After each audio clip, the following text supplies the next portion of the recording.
So tonight we're going to hear from Jeff Schultz. Jeff is going to talk to us about areas. He's going to talk to us about his Cajon Pass Railroad. He's going to talk to us a little bit about mothballing a model railroader, which is a model railroad. So that'll be something that might be new to everybody. Interesting story. He might even tell us something about having to vent his basement so he can run his train safely. There's all sorts of stories he can tell us. So we're going to have everybody muted. I think Brian's taking care of that as we go. Jeff, you'll have to unmute yourself. And once you start sharing your screen, we'll be on our way. Great. Thanks, everybody. And I just want to say thank you to the group for allowing me to do this. It's so good to be back here in the Pacific Northwest. So hopefully everybody can see my title screen here. Thumbs up. Yes. Good. All right. Well, so tonight I've got about 30 slides or so on this on my model railroad here in East Olympia, and it's just possible that you may actually hear a train go by because I live about 200 feet from the main line here, but and the windows are open, so go figure. But let's go through this. And first off, I need to start this this presentation. Hopefully, there we go. With a big thank you. There are lots of people who have helped out, and I may have left somebody inadvertently off the list here, but these are just this is just a list of folks who I have reached out to over time, and who have helped out with various things, and a number of you have operated on this way back when, before the pandemic and before I mothballed the layout while I was gone. So anyway. I just want to say that, this is a hobby that does involve lots of people, and I just want to say thank you to everybody who's been part of this. And it really is a group of folks who have a lot of camaraderie and a lot of fun doing this. So first off, let's start off with that. And I know a couple of you are on here, so thank you all. So first tonight, I want to give you an overview of the presentation. About my model railroad. We're going to talk about a little bit about the background, the theme of my model railroad, construction, the wall, and then we're going to go on a tour of the. We're going to take a little trip. We're going to ride the Amtrak's Desert Wind and take a look at the model railroad. So with that, let's go. So. Unlike last month's presentation, my railroad is based on a prototype. I love Tyler, he did a great job, but I went for prototype model railroading. And so I modeled my model Cajon Pass, which you see here on the map. It's east of Los Angeles, north of San Bernardino. It's the way you can get into and out of the LA basin. I chose the modeling era of 1985 to 1988. I'll explain that a little bit more. As far as the railroad, the prototype railroads involved here, there are four. You've got Santa Fe, Union Pacific, Southern Pacific, and Amtrak. And I think that in and of itself is an attraction to Cajon Pass. It is, in fact, an amazing place to watch trains and so on. But my layout features two distinct rail lines: the Santa Fe line between San Bernardino and Barstow, and the Southern Pacific line between Mojave, the Mojave sub, or otherwise known as the Palmdale Cutoff. These two prototypes ran side by side in many places up the pass, as you see on the map here. The Santa Fe, now BNSF, of course, main line. Operated between San Bernardino and Barstow. That was part of the transcontinental route for Santa Fe. But it also had some local trains serving industries in places like Oro Grande and Victorville and so on in Hesperia. The Union Pacific had trackage rides over the Santa Fe line, so that made things interesting as well. And of course, at this time period, we're talking about Amtrak and not Union Pacific or Santa Fe streamliners. The Southern Pacific Mojave subdivision, when it was built much later in the 1960s, and so it was basically built as a bypass for SP around LA, and so it connects up with West Colton Yard there, which is right next to San Bernardino, and so it skirted LA. So that's kind of the background and premise and the history of this particular area, just to give you some context. So I modeled 1985 to 1988, and specifically I was in graduate school at this point in time. I had moved out to California from Iowa, and to me, Cajon Pass was the big show. It really was. Coming from a prairie guy to the mountains. When I went to San Diego State to get my master's degree, I would regularly make trips up to Cajon and watch the action. It was an impressive show. And as you can see here, you had all kinds of different things going on between SP and Union Pacific, Amtrak trains, and of course Santa Fe. So lots of classic second generation power, helpers, unit trains, stack trains were brand new at the time, passenger trains. You would get old Jeeps doing helper duty. I mean, it was just about everything you could want, except, you know, the F's were gone already. But just to give you some context, to me, this was an amazing time. So to orient you all, I've included the track schematic to give you an idea of how the layout is designed. Of course, in the real world, this would be, you know, a point-to-point operation, but I didn't have enough space in my basement. Let me put it this way: I wasn't allowed to have enough space in my basement to model both Barstow and San Bernardino yards. So I fudged and I made them one yard with one end San Bernardino and one end Barstow, so I could have continuous running as well. But operations are such that you basically operate from San Bernardino to Barstow, or vice versa, as the case may be. And so what you see here in the schematic here is where I've got my crossovers. Not every crossover, of course, that was between San Bernardino and Barstow was here, but you know, this is a simplified route. So just to give you some orientation. So here's the Mojave sub track schematic. The SP line was built, as I mentioned, in the 1960s. As a result of that, there were no online customers. There's no online customers on this line. So there's no locals. There's no shipping on this line, but it's all through operations. It's single track with passing sidings, as you see how this is laid out. West Colton Yard is a hidden staging yard. Again, I fudged and I made West Colton and Mojave, the other end of the line, basically one yard, one hidden yard to stage trains. So it's a staging yard. And so it serves both. And on the west side of Cajon Pass, basically up to Summit, the SP closely parallels the Santa Fe. After Summit, it takes a left turn and heads over to Mojave, and it disappears. So I had to do that too on the layout, so it kind of disappears and goes its merry way, just like the prototype does. So let me just give you a little more orientation so you understand how it's constructed. Here's a couple of photos.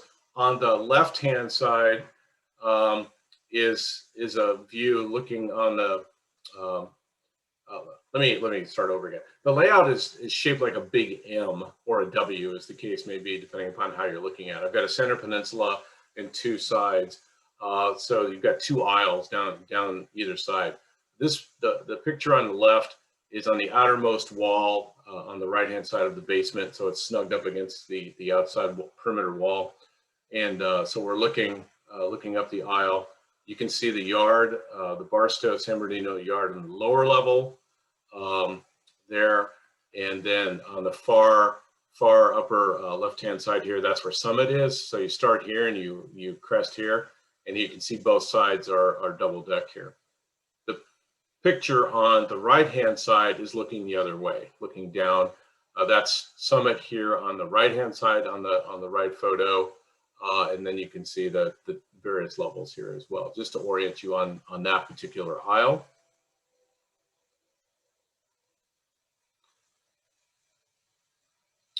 And did I go too far? Hold on. Nope. There we go. Okay. And then the next aisle over, there's a center wall, and I'll explain a little bit more about that. Here's some more orientation photos. The photo, we're going to start on the right-hand photo here, and this is my stairs are on the very, very far right-hand side here. They go up from the basement. The Mojave Narrows is shown here with frost in this location in the middle. Summit is off the picture here, but Hesperia is down in the middle part of the room here. The photo in the center is looking the other direction to orient you all. This is the frost crossover, Mojave Narrows, Hesperia. You can see the lower level. And then the photo on the left-hand side is actually on the other side of the wall here at Frost. You can see the wall here. This is East Victorville, and it's and the stairs for my basement are right here in the middle. And then there's to the left of that, it's open basement. So just to orient you all to my basement and how the layout is designed there. So let's talk about construction. I actually went back in the archives and found some really old digital photos that I took of the layout construction. And just to let you know, we built this house in 2003 with Tracy, my wife, and we specified a basement, and it was, I'm glad I did. I got permission to use half the basement, so I picked this half. The layout is approximately 37 by 17 feet. So that's how big it is. But when we finished the house, the basement was basically concrete and a stair in the middle. So what we had to do was finish it out. And so that was really the first job, was to begin that process. Well, after I had to design a layout plan to go in it, but you know, it was, you know, a function of adding stud walls around all the different parts here. There was no finished ceiling. I had to do that. Electrical, there were no outlets. I think there was one outlet in the basement, maybe two. So it was a function of, you know, adding all these things in to finish off the room. As I mentioned earlier, the layout is double deck in construction, and you can see the beginning of the different decks here when they were being constructed. And you can actually see the center wall that went in here. The layout is essentially two large loops, as you saw in the orientation, and they begin in the middle. Let me just explain that we're using 3/4 inch plywood here, as you can see with made in the L girders. This is a really stout layout. The wood in this thing is amazing. So it's cantilevered here in the center. So we've got double deck on both sides in the center that's cantilevered out, and you can see the supports that we put in here are attached, and it does actually function some extent. It balances out as it's cantilevered. On the side here, you can see we just basically put in cantilever with the metal book or shelving reinforced with wood into the studs in the side there, just for construction, to give you orientation for that as well. So there's studs on the wall, on the walls here. And this was a big HVAC vent, so I had to work around that as well. Yeah. So the next one, you can see some of the complexity here of the design. I had to thread the needle with these various track configurations on the photo on the left here. And you can see some of my beginnings of scenery here. I used all kinds of different scenery, and I'll talk more about that later. And you can see where I've got the Digitrack system underneath here in the layout, where I've got the circuit breakers and so on. You can see some of my tortoise turnouts. And I think a lot of you guys know this guy, Alan Manson here. So this is a long time ago, but you can see some of the construction work we're doing here. And I just need to say, we used a lot of screws. I think we went through several boxes of these things. So there was a lot of screws in the wood here, but this thing is very stout. So I looked and I looked and I looked, and I couldn't find any pictures of the wall. But in summer of 2011, I accepted a job with Parsons Brinkerhoff, a consulting firm, and I left state service. And this move involved a move from Olympia to Hartford, Connecticut. But I wasn't about to move the model railroad. I knew at some point in time we were going to come back because we decided to rent the house out. So what we did was build a wall around the layout and basically walled off half of the basement. So just to give you an orientation, on the photo on the left, you can see the bottom tread of the stairs here. So we built a wall basically across this point over to the other wall on this is a fairly small opening, and put a door in here. That was all shut off on that side. And so the tenants couldn't get in there. And then over on the photo on the right-hand side here, you can kind of see where the wall attached, this little white splotch up here. We built a stud wall basically following, along here, and then finished that out here. So the whole layout was cocooned in its own little room, separate from the rest of the basement while we were gone. So to prep the layout, I covered it with plastic in a number of places to minimize the dust and debris.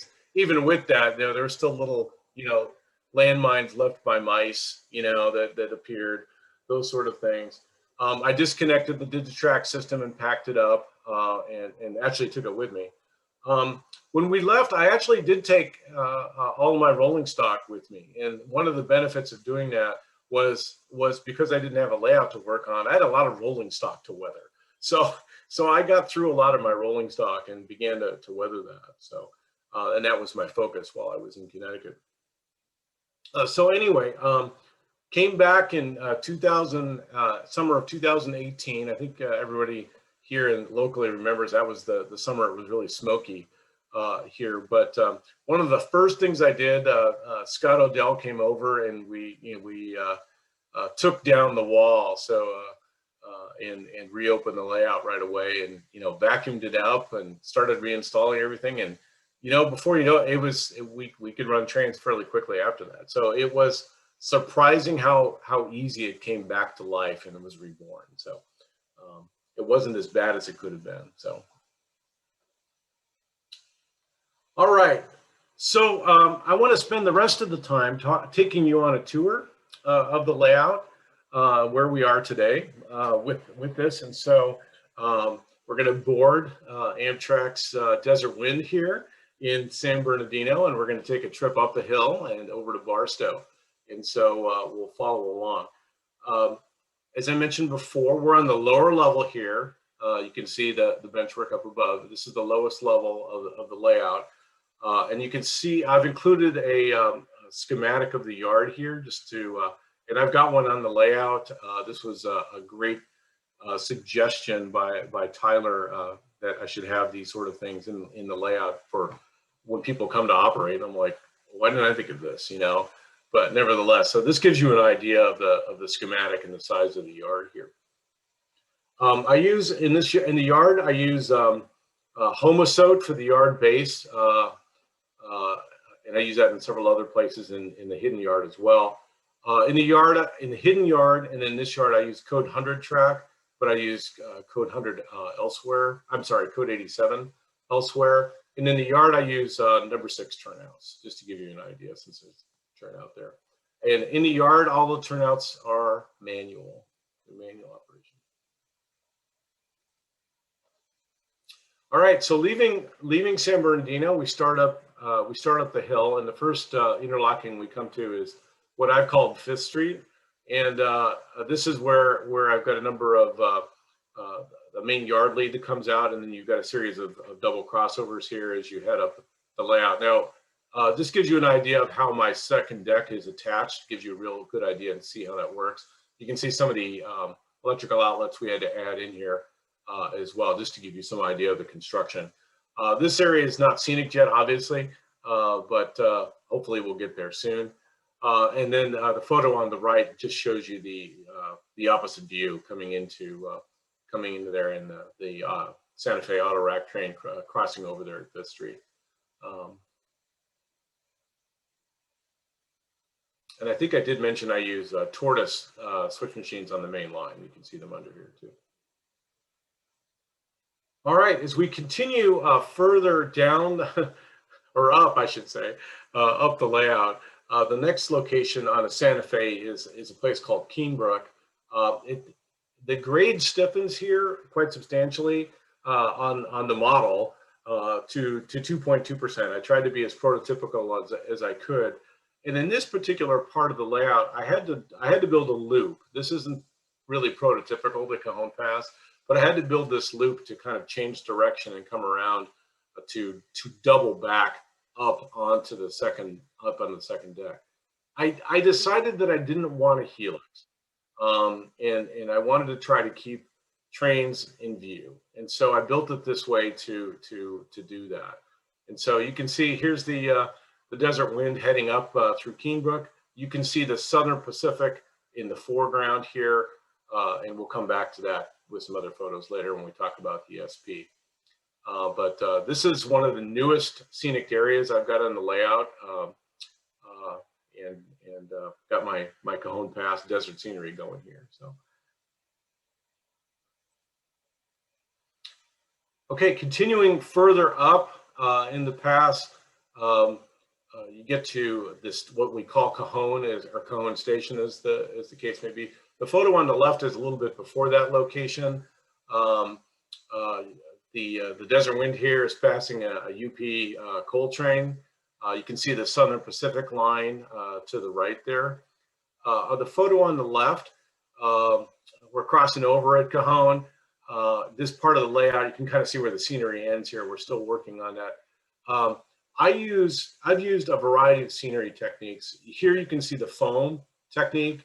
Alan Manson has really been great at slicing and dicing foam. He's been really handy at that, and I really appreciate his work.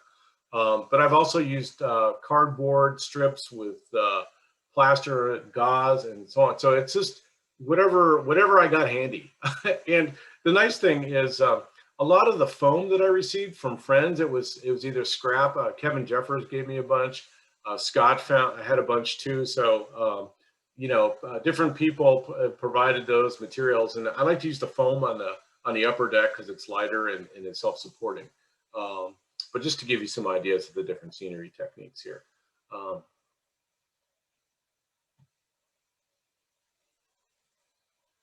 All right, heading out of Cajon, the track split at Cajon to what prototypically what is known as the North Track and South Track.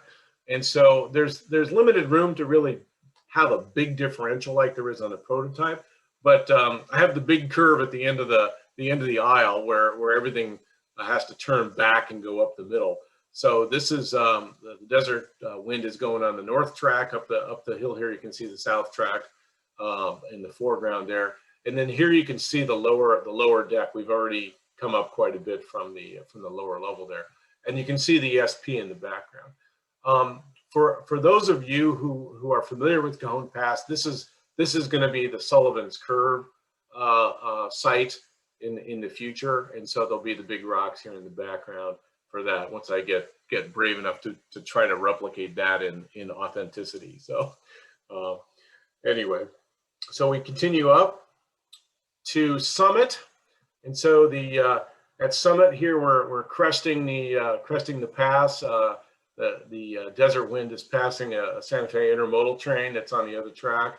And then up at Highland, the SP's got a train in the siding up there.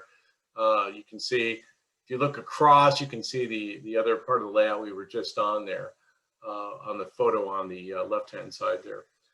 Just another view of Summit.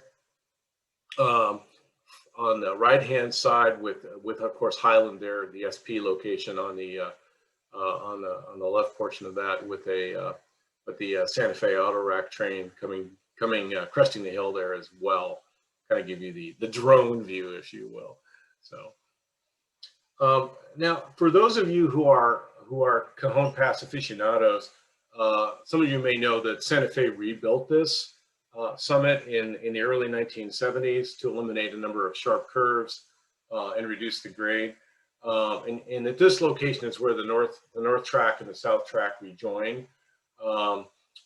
So before, basically, there's like, you know, pre-rebuild and post-rebuild model layouts. There's a lot of Cajon Pass layouts that are set in the 40s and 50s and 60s before this has been rebuilt. I intentionally brought it forward, but it's really interesting how you can have a model railroad of Cajon Pass and they have different perspectives on Summit, and I just wanted to point that out. All the scenery in the slide on the left-hand side, well, not all of it, some of it in the background was done in more recently, but a lot of this, I actually did some scenes here before I left in 2010. It was my first try at scenery. I'm getting better, I think, so hopefully you will too. But you know, I'll probably come back and redo this at some point, but just to give you an idea. I think scenery gets better the more you do. All right, as we continue on our train trip here around the curve from Summit, you reach a location called Lugo. So we're actually passing our stack train here as we come along on our trip today. And so we've come around and we're kind of on the second aisle now, and you can see there's the tail end of the SP train at Highland in the siding there. That is really the last part of the SP. After that, I've got it hidden, and so it goes down to the staging yard, just like the prototype. Once you get over Summit, the SP goes away, and so on. So we move on to Hesperia. Now, I don't show all of Hesperia because it's not scenic yet. We're working on that, as the case may be. But here you can see our train heading through Hesperia here. And then as well as a auto rack train on the left-hand side.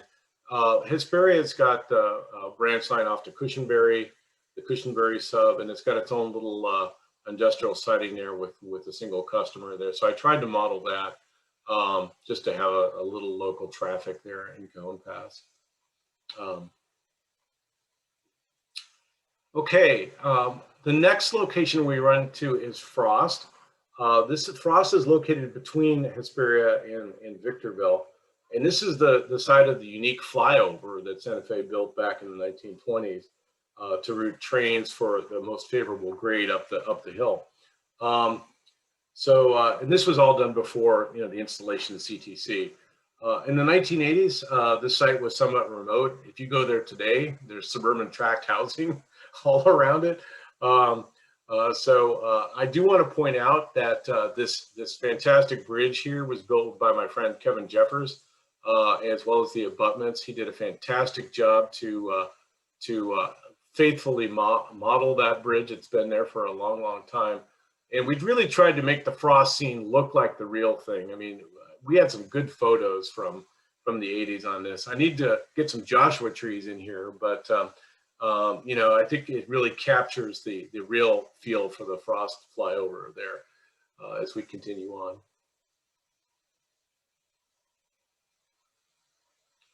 And here's just a couple other photos of the Frost location. I'm really pleased how this turned out.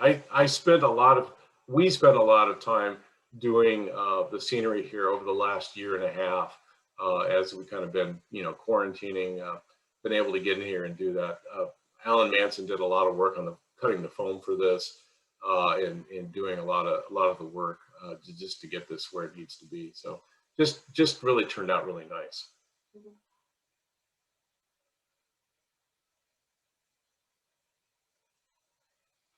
So our train heads through the Narrows. I didn't include any photos of the Narrows because my lighting has still got some needs there, so it just wasn't looking good. So I didn't include those. But we go around the curve and we come back onto the East Victorville side. As I mentioned, we kind of have to get through a little slot here between my stairs and the view block wall to get to East Victorville. I intentionally could not model Victorville proper because the stairs are just there in the way. It just was a problem. So I made a call and I decided to model the East Victorville side where the large, at this point in time, it was Southwest Portland cement plant is. It's a huge shipper. And so, I felt, hey, let's get some local traffic here. Let's really replicate that with the locals and so on. So you can see the cement plant kind of in the background here. At this location, at some point, I'll put in the bridges over the Mojave River here at this location in East Victorville. For now, they're not there, but just to give you an idea, and so on. So again, I want to thank Tyler for the idea for the track schematics for that. Really great idea. And this will orient the crews when they're switching that in terms of the different tracks, the number of car capacity and so on. I'll add that in at some point. So just to give you an idea how that's going to look for operations. All right, we passed through under and around the SP, through under Frost, and then come out onto Oro Grande, which is another location of a major cement plant there on the Santa Fe. Again, you can kind of see how it's laid out here with the track schematic. We've got a local sitting here switching the yard there with their cement cars as the Desert Wind comes in. This is located right below Hesperia. Now we're on the back to the lower level here. Now we've transitioned through Frost, around East Victorville, back down to the lower level of the layout. And here's another couple of photos. You can see the upper and lower decks here with Hesperia up above here, and with Oro Grande down below, just to give you an orientation. And then on the side on the left, the cement, you can see the cement silos here. Scott Odell made those for me. So eventually we'll get those weathered and with this whole area scenic and ballasted. But just give you an idea of how this is set. The area at the end here, it's pretty low actually, where the levels transition, but we're able to give it enough definition that there's enough space really between the two levels over at the back end of this. All right, and after Oro Grande, we kind of compress everything and we're suddenly in Barstow. There's probably about 25 miles between those places, but we get there pretty quick. And you come around the curve and this is the other end of the yard. You can kind of see how I've got it laid out here. We'll probably reconfigure this at some point. There's some tracks here I think that need to be reconfigured. And I'm trying to figure out how to squeeze an engine facility in here. It's just not coming to me yet, but obviously it's not scenic yet, and it will be at some point in the future. We've got 11 tracks here in the yard. They're all full size. So we can stage the Santa Fe as well as the SP trains here. Funny thing I can mention, this track over here on the far right goes all the way back, and then there's a little hole right here. We actually built a little connection with the SP, and you can see how that works here too with the track schematic. And so we can actually run a transfer over there directly if we want to. I could stage trains over on the SP side and bring them in that way as well. So it's just a little, we cheated, but hey, it's model railroading, right? So anyway, speaking of the Southern Pacific, I think it's time we go over there and see what's going on. All right, so as I mentioned before, the way this is oriented is the SP yard is a hidden staging yard. So you can see here how I've figured it in. We're underneath Frost, the location of Frost here, just to give you an idea. You can see all kinds of neat stuff under here, like my tortoises and so on. Those are always fun to wire when they're underneath here. But it's actually a pretty good amount of space here. The end on the right-hand side here is what I call the Mojave end. And the end on the left-hand side is the West Colton side, just to orient you. The turnouts under here are all manual. I'm kind of regretting that, but you know, hey, what's a layout if it doesn't have a project to do, right? So let's go. So as we go out of West Colton and we go up the pass, there's a little bit of a transition out of the yard to Slover. This is the location of Slover. This train's actually going into West Colton, but I wanted to give you an idea of how it's oriented. You can see that here's a Santa Fe train over on the Fifth Street side, just to give you an idea. And so you're going, and you can see that marked out on the layout side here as well. So the trains, just like the prototype coming out of San Bernardino and West Colton, they kind of parallel each other up on the west side of the pass as they go. And so the same thing's going on here on the lower deck. As you get over to the siding at Dyke, you can see that here. It continues, the trains continue through here. This is one of the areas that again, I just got to scenic this year. We continue up the pass, past the siding at Dyke on the lower level, and we transition to the upper level. And at the upper level, we've been able to get some scenery in here. You can see our SP line with the SP train here with our little caboose going on here. That's a great thing about this time period. It was basically the end of cabooses, so I could still run them on there. So it's a nice opportunity. As we continue up from Dyke up to the next siding, which is Canyon, again, you can see the foam. Here's the foam base of the scenery coming in here. This train's coming up the hill from West Colton. The train on the right-hand side is actually coming down, going the opposite direction, but it just gives you an orientation to the siding at Canyon. This is the if you will, the south switch, or east switch as the SP would call it. Over here is the Santa Fe North track, just to give you some sort of orientation. And this is the Sullivan's Curve location back behind here on the right-hand side. The passing sidings on the SP are designed for approximately 18 to 20 cars, depending upon how many locomotives are on there. So I tried to make the siding size and the design long enough to give a decent sized train, but not too big. There's not that much real estate, or else I'd be double tracking the whole thing. You know, that doesn't mean you can't run something that's bigger. That just makes operations more fun, right? So, and then coming around the end of the aisle, this is the other end of Canyon on the left-hand side, where we're coming around to the turnout there at the end of the siding. And then as you continue from Canyon up to Highland, which is the other summit, that's the SP summit, you come around a curve there, just like the prototype does there in Cajon Pass. The SP ran pretty close to the north track the whole way up the pass. Here's a couple more shots of the siding at Highland. Again, that's summit on the Santa Fe there. This train's going into the siding.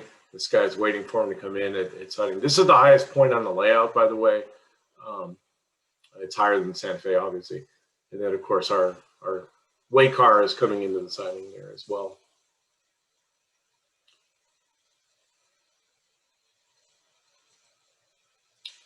All right, so as I mentioned before, the layout, once you get around the curve there at Highland, the SP kind of disappears and then goes back down into to Mojave. There's a lot of hidden trackage on that side to get the SP back down where it needs to be, and it's not a helix. It kind of just works its way around behind all the other scenes. It's behind the scene there at Hesperia, but I do have access to the tracks in case, you know, something unfortunate happens, and we've got access hatches as the case may be.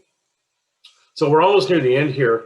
I just wanted to talk a little bit about the progress that I've made over during the pandemic. I've been very fortunate. My job, my current job with David Evans and Associates, I'm based out of the Seattle office, but fortunately, I get to work from home now. And so my commute's about 20 seconds as opposed to about 2 hours. And so there's been a lot more time that I could spend working on the scenery, on the layout, working on ballasting all the track I've got. And so I've been able to do a lot this year. So for example, this whole scene up around Summit was able to get that completed. The frost scene is essentially done at this point. You know, a lot of stuff went into that. So there's a lot of scenery in this layout, and getting it all done is taking time to get that. Again, you know, it takes a lot of help to do this. And, you know, I've had folks come over, we're masking up, and we have, you know, we've been working on the scenery. Kevin, again, was working on the bridge. Scott Odell did a lot of work on electrical stuff, and we got all my turnouts power routed as well. And again, Alan Manson did a lot of help with the scenery too. So it's been a group effort, really. So again, making a lot of progress. So anyway, with that, I think we're going to probably have questions. So I want to I guess we can open the floor to questions, Greg, if that's the case. That's where I'm at today. Still got a lot of scenery to do. At some point, sometime, maybe I'll get signals in there. That's going to be a lot of fun too. So Yeah, definitely do questions. Why don't you stop sharing screen? I will. You may want to go back to it if there's a specific question. Oh yeah, we may. Yeah, you're right. We might need to do that.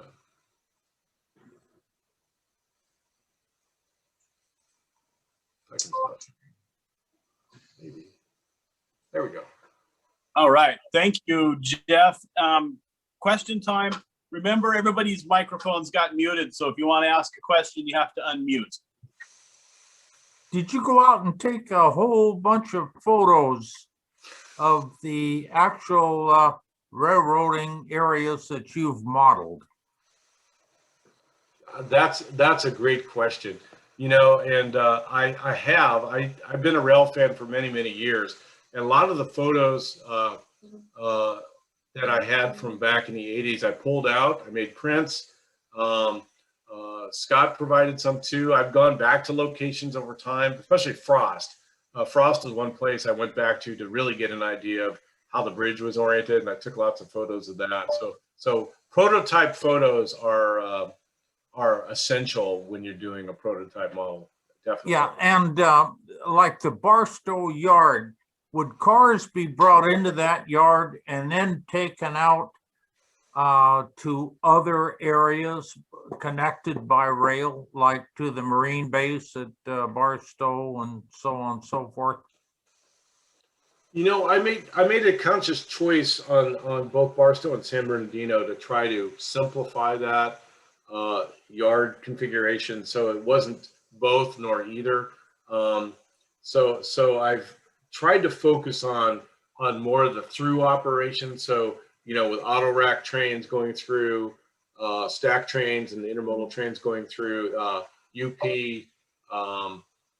unit trains, that sort of thing, as opposed to any local switching, with the exception of the first district itself. Yeah.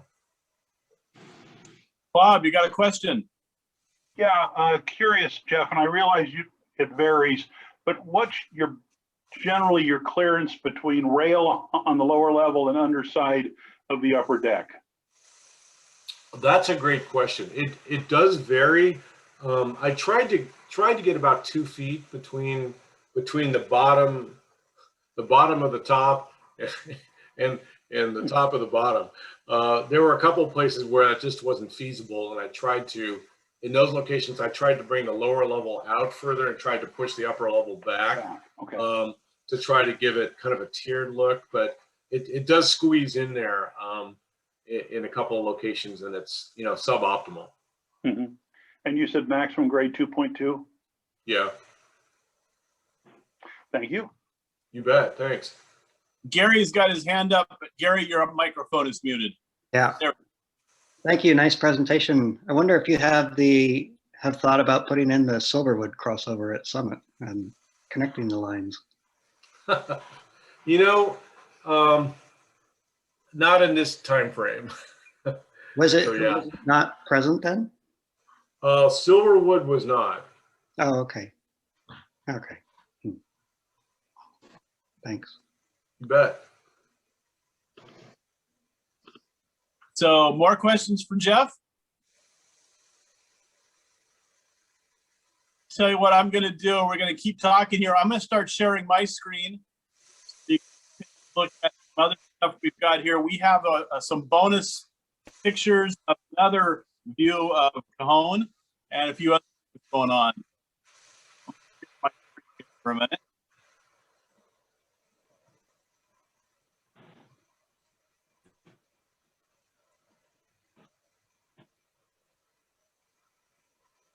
So thank you, Jeff, and everyone knows we can still ask questions of Jeff.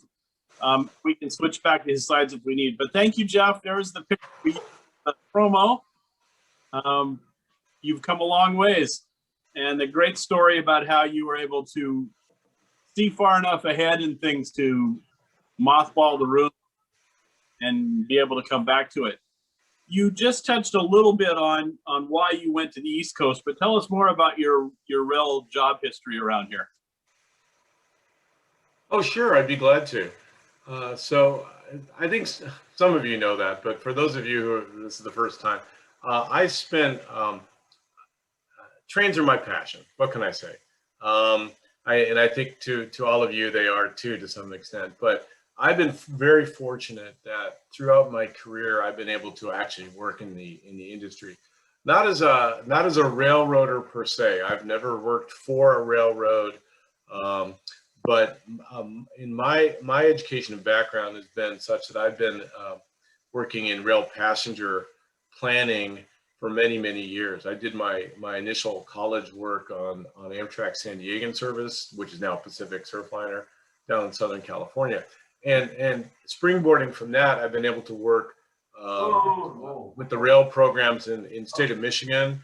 And then I came up here to Washington State and worked with a team of great people on the Amtrak Cascades program, including Kevin, who and I worked together on that, and a number of other great people. And then developing the Amtrak Cascades, I was the project manager for the Talgo Series 6 purchase. A lot of the scheduling and implementation of the Amtrak Cascade service back from the early 90s through 2011. I worked very closely with Amtrak during that time frame. And then in 2011, I decided to go into consulting, and so I joined. Back then it was Parsons Brinkerhoff. Now they're called WSP. Just to confuse you, it's not Washington State Patrol, but. Anyway, and I went to work on a similar program between New Haven, Hartford, and Springfield. For those of you who are New Haven fans, will recognize those names. And so they were awarded a federal grant to expand rail passenger service. And so I led a team of service planning professionals to develop the schedule and do a lot of work to get that service up and running. Back in 2018 was our ribbon cutting on that. So it was great to work with Amtrak. I made a lot of new friends. I got to understand a lot about Metro North. I got to ride a lot of really cool excursion trains on the East Coast. So I got to do a little rail fanning here and there. So, and then in 2018, I was able to come back to the Northwest. My three daughters are all here in the Pacific Northwest, and they're all in Seattle, so they're all up there. And so coming back here to our home was really important. And and then in 2019, I jumped ship and left WSP and decided to join up with Kevin over at DEA. Yes. So thanks, Kevin. So and it was a great change. So and I'm still working on a variety of rail projects and including some stuff with Sounder and stuff with Oregon, and we've got some really great other clients too. So I'm still in the rail biz. What can I say? I just can't get away from it. I love it. Thanks, Jeff.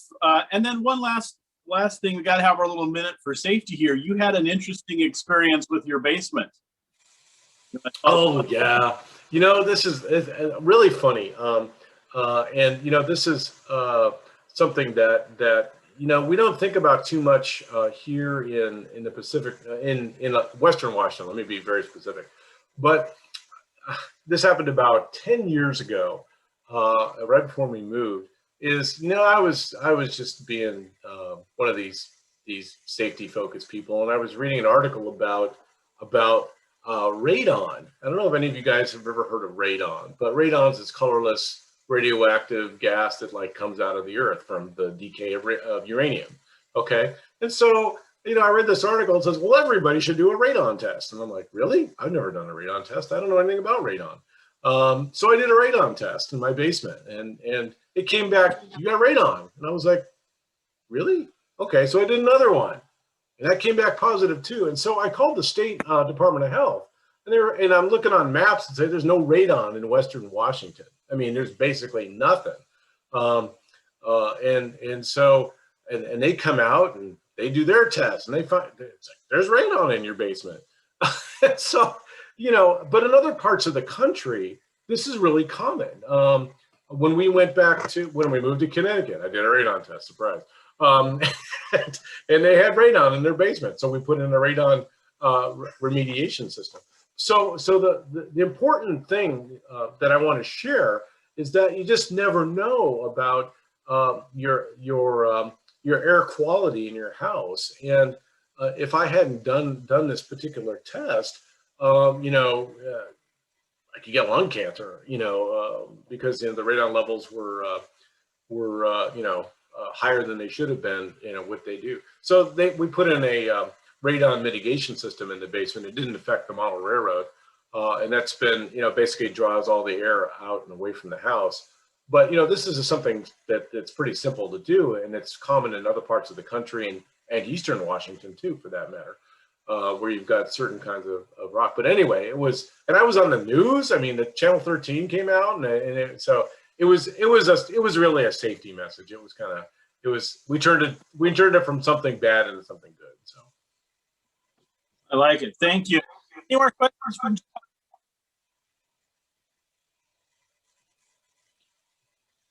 So we're going to switch into what we call the shoot and share clinic. People send me pictures, and rather than do full presentations, I put them together and they try to describe them, or if they're not available, I'll describe them. So here we go. And just as the shameless plug, if you email your pictures for next month, you can be on shoot and share too. Just email them to me. So John Harrison got hold of me actually today and said he wanted to be included in the presentation. So I sent him the link and he sent me some pictures. So John, I know you're out there. Would you like to describe these and just tell me when you want me to advance to the next picture? Sure. My layout is not exactly designed for optimal operating, but more to try to give almost what I like to think of as a museum depiction of the real thing. My focus is on Summit, and it is very nearly uncompressed, 75% of correct scale. And this kind of shows an overview of Summit. Minimum radius is 60 inches, which is limited by that 10-degree curve that we see in the lower right-hand corner of the first picture. This is the way trains enter the Summit area. This is pretty much the west end of Summit. And the far end, which actually goes out of the picture, is the sidings at the east end. And this room is about 15 to 18 feet right to left and goes back about 45 feet. So that's Summit. From there, it goes through a staging, double-deck staging loop, return loops that are minimum radius of 48 inches. It's the total length of the layout is about 60 feet and the total width is about 30. Off to the left and out of view behind that blue temporary curtain is another part of Cajon Pass that I found very interesting. It's a few miles downhill, that is west of where we're west of Summit. It's called Alray and Gish. Alray is on the uphill grade, on the 2.2% grade, and I like that area because there's some interesting things there, a set out track, trestle, and a tunnel, actually 2 tunnels. I only modeled one of the tunnels. And I don't have any shots of that here. I'm still finishing scenery on that. But that basically is about as long as Summit and a little bit narrower. Although it is much more compressed. It was very frustrating and actually very difficult for me to build that because Summit was in a way very hard, but in a way very easy to design. I simply went to the station plots and scaled them down. So I really didn't have to do much thinking. And the scenery was the same way. I went to contour maps, USG contour maps, and made scale contours. And I could talk a whole hour on how I did that. Some of you may know about this. And so the scenery is designed to be as close to replicate what's actually there with still a minimum amount of compression. And the way I ended up doing that was putting the contours in pretty much without thought, kind of like I put the track in based on the contour maps, and filled in between all of the contours with sawdust. And as far as I know, I'm the only one that's ever done this, but I just love the idea of doing it. It sounds horribly difficult, but it's actually a lot of fun. It takes me back to when I was, I think, 6 years old, and I built my first layout in a sandbox, 5 years old, with the Strombecker models. You simply massage the sawdust until it fits in between the contours. The contours are the fixed points, and everything in between is not exactly shown on the USGS maps, and that's where I bring in photos. And fortunately, Summit is probably the most photographed section of railroad in the world. That may be an exaggeration, but I don't think it is. So I had lots of photographs. So all the scenery was done with that. It was kind of time consuming, but I was pleased with it. So that's an overview. Just to orient you with Jeff's talk, if we can go back to the previous one. Okay. The right-hand side of that photo just barely cuts off at the tail of the Y. Maybe you can imagine that Y, yes, coming together. That's where Jeff's scene would go through. That is, this is 1950, and he is after 1973, which is basically when they made the largest railroad earth-moving job in history, at least at that time, by the 72. That basically took out a mountain. Can I? No, I can't.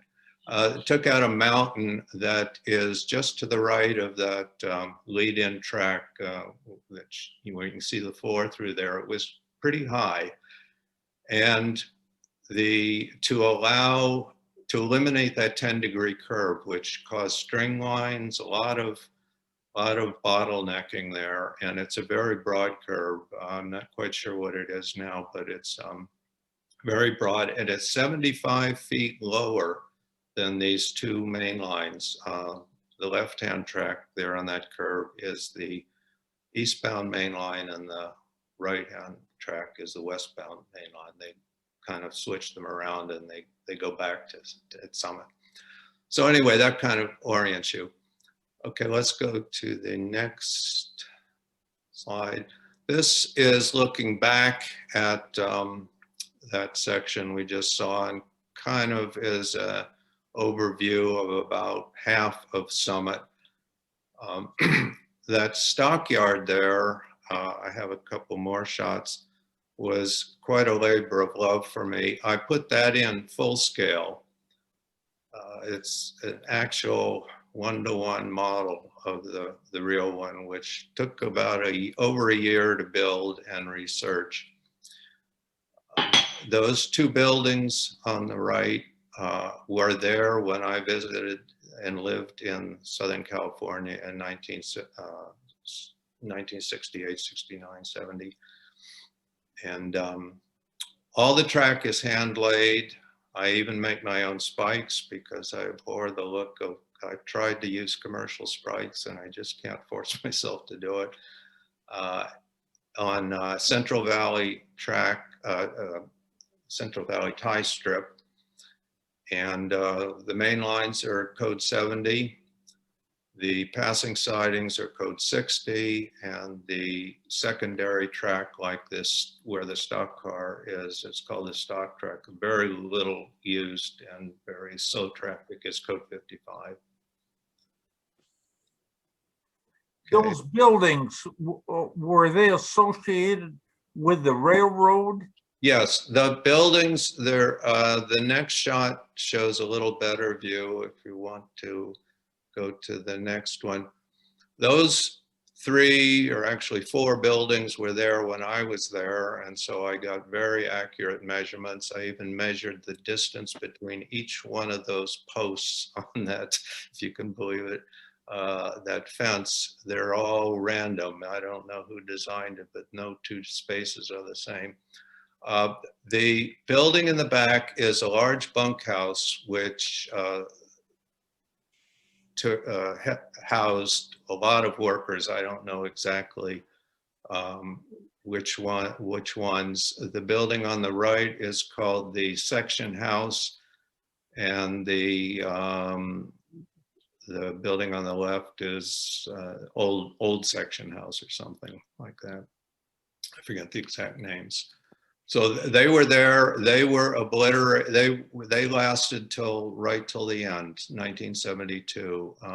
And they weren't painted, they changed colors over the years, but this corresponds to 1950. They later painted them a horrible kind of apple green, which is what they were at the end. I wonder if one of them was a cookhouse, if they had a kitchen that prepared food for the workers. I never heard anything about that. I don't know where the food came from. I actually walked through the bunkhouse. The 2 houses in the foreground were basically residences, so they had their own kitchen. And I think, as far as I know, the people that work there just lived like you and I do, prepared their own meals. The bunkhouse, I don't know what it did, but I never saw a kitchen in the bunkhouse. Your trees are fantastic, man. Thank you. That, you know, in model railroad, in anything, some things come amazingly simple. I had never built a tree in my life, and it terrified me. And I just got some sagebrush and some super tree material, and all of a sudden it just came together. However, I will say the difficult part was I modeled the tree. If you notice the tree on the left-hand building, the right-hand tree in the left-hand building is really strange. And that's actually about 4 different pieces of sagebrush glued together. It looks great. That's the way the real one was there. And it had pretty much had gone away, rotted a lot, but along with photographs. And those, by the way, all those trees were planted for shade. It gets incredibly hot up there, and the sun rises from behind us and sets, so it's basically blasting down on there, particularly the bunkhouse. There were 11 trees along there. I think I only have 8 or 9 in. Got pretty tight, just to shade the bunkhouse, because there was no air conditioning. There was no electricity up here for quite a while. There were no phones up here. Oh, There was running water. I don't think I have a photo. There's a water tower that the Santa Fe brought a water tank car and unloaded water into a cistern. And there's a building called the pump house, which is to the right of these 2 little buildings, with originally a gas-driven pump and later electrified, that pumps the water from the cistern up to the top of the tank. So they did have running water, and I'm not quite sure when that went in. did they have a town, some kind of a community with a store they could drive to? Well, it was a long ways away. I'm not quite sure of the distance. I don't know where the nearest town is. There was a store up there, but I would say it would probably been a good, in those days, an hour drive at least. There used to be a post office up there. There is. There was when I was there. Yes, a post office, but that's it. What was the name of that area that you, right there, Summit. This is Summit. Summit? Yeah. Yes, it's the highest point. From there on in to east, it's more or less flat, although there is I guess a downgrade into Victorville that they actually need helpers going west, where normally the big hill is. Or those people that occupied those 2 houses, they left civilization to go out in the middle of nowhere for a job. Yeah, and it was really rough back then. The famous operator at the depot, Chard Walker, who wrote 3 incredible books and very prolific, died a few years ago. He really had no place to live. And I think he commuted for a while, and then finally they brought up a old retired Los Angeles streetcar they called the Descanso, and it was where he lived and got married, raised a family. Although they finally brought up a building for him, but it was really crude back then. John, did you model the depot? Yes, actually, that's my pride and joy. Okay, it might show up in the next picture. I don't have a good close-up view of that. John, you only sent me 3 pictures, so that's all we got, unfortunately. Okay, well, I knew that I couldn't, I'd overload you. There was a lot of data there.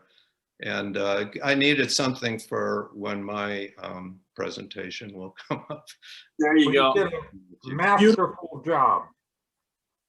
It's a beautiful layout. The thing I'd like to say, those lines in the back are the main, carry all of the Santa Fe's telegraphy traffic. And there are 36 wires in there. And I had to model every one of them. That was the only job that I almost said, I cannot do this. Because I started off running 18 wires at a time. And they're so fine, you can't hardly see them. They're 5/1000ths of an inch. And, but after I got it set up, it went pretty well. Now it's probably all radio, I would assume. Well, it's all gone. Oh. Yes, no, all of that. You can't even find you probably find a base of a signal someplace in concrete if you dug around there. But it's amazing. It'd be an archaeological project to Yeah, there's not much to find up there anymore. I haven't been back, but I've talked to people. In fact, it's gotten very difficult, as I'm sure you know, Jeff, Yeah. due to security. We could wander through there. I could drive my car. I drove my car up and parked it next to the bunkhouse, and never saw anybody around. That was in 1972, but things change. That's right. Now, the, see all graffiti. In the early 1960s, my father and his friend took us on a trip from Big Bear from the backside, and we went to Summit. And as you said, we were able to drive right up there. Yeah. I remember watching a Santa Fe freight train work its way up past that Y there. So Yeah. a lot of memories. Appreciate it. Yeah. John, thank you. Bonus presentation here. Brian Ferris and I at the, I think you said it was the 2015 convention, we got to see your layout. It was beautiful, and to have it tonight was just a bonus for the Olympia group. So thank you. Thank you for having me. I think, yeah, I got a couple other other pictures here. So the Olympia group remembers Harry Avis. Harry started coming to our group. He quite often came with Barbara. He would bring models almost every month. And when I put out the word that I wanted some pictures, he sent me a few. So here's a little SN3 switcher that he built, scratch built over a Spud, PFM Spud motor block. There it is. The cab and the hood are scratch built with scratch built brass. Louvered panels from an old radiator core on the side. So those louvered panels right there are parts of an old radiator core. There's the Spud, which Spud is a Northwest Shortline product. Basically, it's the motor, the gears, and the wheels all in one little piece there, and you can get an idea of that. So thank you, Harry. And he sent another picture of it there. He's been working in SN3 mostly, but he also dabbles in some other stuff. And I can't pronounce this quite right, the Mishami houses. And I looked it up to see what that means. It means closely packed houses along main streets for wasabi miners on his railroad. So he said he's got some more detailing to do on this, but what an interesting structure, a little different than we see on a lot of our layouts around here. Local news, clinics in May and June, and then off to September. I talked about this just a little bit as we were getting going. Hopefully by September, we'll have a place that we can meet face-to-face, and things will be such. So watch your email, and I will let you know how that proceeds. We do plan to have Zoom clinics still in May and June.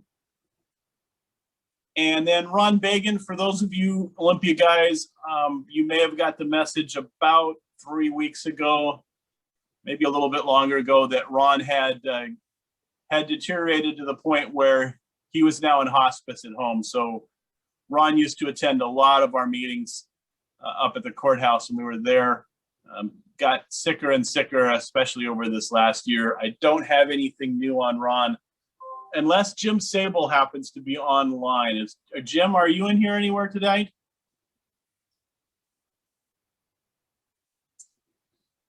I don't hear him, so I'm guessing that Jim didn't join us tonight. So I don't have any more update on Ron. And here's the tickler for next month, May 21, Olympia Clinic. Brian Ferris will share his Port Townsend Southern HO scale layout. You can see, if you look real close, it's a double deck, at least on one side of the room there. Beautiful layout, connects in a purpose-built room, purpose-built add-on room, because his first layout room wasn't big enough. He blew the back wall out, added more, and he extends it through the wall into the garage.